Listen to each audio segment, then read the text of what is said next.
നമസ്കാരം സുഹൃത്തുക്കളെ. KSRTCയിൽ സ്ത്രീകൾക്ക് സൗജന്യ യാത്ര അനുവദിച്ച പ്രിയദർശിനി പദ്ധതി ഇപ്പോൾ വലിയ ചർച്ചയാണല്ലോ. ഞാനൊരു രാഷ്ട്രീയക്കാരനല്ല, രാഷ്ട്രീയ താല്പര്യങ്ങളുമില്ല.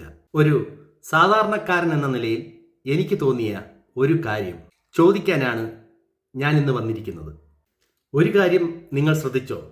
വീട്ടിൽ ലക്ഷങ്ങളുടെ കാറും സ്കൂട്ടറുകളുമുള്ള സാമ്പത്തികമായി നല്ല നിലയിലുള്ള സ്ത്രീകൾ പോലും ഇപ്പോൾ അത് വീട്ടിൽ വെച്ചിട്ട് ഈ പ്രിയദർശിനി ബസ്സുകളിലാണ് യാത്ര ചെയ്യുന്നത്. പണമുള്ളവർക്ക് എന്തിനാണ് സുഹൃത്തുക്കളെ ഈ സൗജന്യ യാത്ര? ആ സൗജന്യങ്ങൾ കൊടുക്കേണ്ടത് അവർക്കല്ല, കുടുംബം നോക്കാൻ പാടുപെടുന്ന നമ്മുടെ നാട്ടിലെ പാവപ്പെട്ട സ്ത്രീകൾക്കാണ്. KSRTC ബസ്സുകളുടെ ഇന്നത്തെ അവസ്ഥ എന്താണ്? ഭൂരിഭാഗം ബസ്സുകളും ബ്രേക്ക് ചവിട്ടിയാൽ പോലും നിൽക്കാത്ത, യാതൊരു നിലവാരവുമില്ലാത്ത വണ്ടികളാണ്. റോഡിലിറങ്ങുന്ന ഓരോ ബസ്സിലെയും ഡ്രൈവറുടെയും കണ്ടക്ടറുടെയും അതിലെ യാത്രക്കാരുടെയും ജീവന് എന്താണ് ഗ്യാരണ്ടി? അടിസ്ഥാന സൗകര്യങ്ങളും ബസ്സുകളുടെ ഫിറ്റ്നസും കൃത്യമായി ശരിയാക്കൂ. യാത്രക്കാരുടെ ജീവന് സുരക്ഷിതത്വം ഉറപ്പാക്കൂ. എന്നിട്ട് പോരെ സാമ്പത്തിക ശേഷിയുള്ള സ്ത്രീകൾക്ക് സൗജന്യ യാത്ര കൊടുക്കൽ? മറ്റൊരു കാര്യം നോക്കൂ. നമ്മുടെ നാട്ടിലെ ഭിന്നശേഷിക്കാരായ ആളുകൾക്ക് യാത്രാ ഇളവ് ലഭിക്കാനുള്ള വരുമാന പരിധി നിലവിലുണ്ടായിരുന്ന 20,000 രൂപയിൽ നിന്ന് 40,000 രൂപയായി ഉയർത്തിയിട്ടുണ്ട്. അർഹരായവർക്ക് അത് നൽകുന്നത് വളരെ നല്ല കാര്യം തന്നെ. പക്ഷേ ശാരീരിക ബുദ്ധിമുട്ടുകൾ അനുഭവിക്കുന്ന ഭിന്നശേഷിക്കാർക്ക് പോലും ഇവിടെ വരുമാന പരിധി നോക്കി മാത്രമാണ് ഇളവുകൾ നൽകുന്നത്.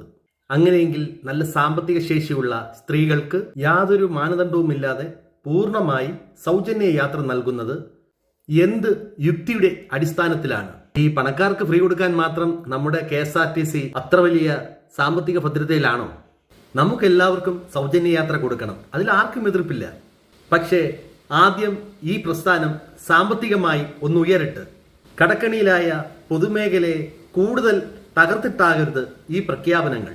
KSRTC മാത്രമല്ല, ഈ ബസ് വ്യവസായത്തെയും ഇതിലെ വരുമാനത്തെ മാത്രം ആശ്രയിച്ച് ജീവിക്കുന്ന ലക്ഷക്കണക്കിന് പ്രൈവറ്റ് തൊഴിലാളികളുടെയും കുടുംബങ്ങൾ കൂടിയാണ് ഇതിലൂടെ പട്ടിണിയിലാകുന്നത്. ഇതിന് ചെയ്യേണ്ടിയിരുന്നത് കൃത്യമായി ഒരു പഠനമായിരുന്നു. നിത്യവൃത്തിക്കായി മാത്രം ജോലിക്ക് പോകുന്ന ചെറിയ വരുമാനക്കാരായ സ്ത്രീകൾ, പുരുഷന്മാർ എന്നിവരെ കണ്ടെത്തി അവർക്ക് പ്രത്യേക ട്രാവൽ കാർഡ് നൽകണം.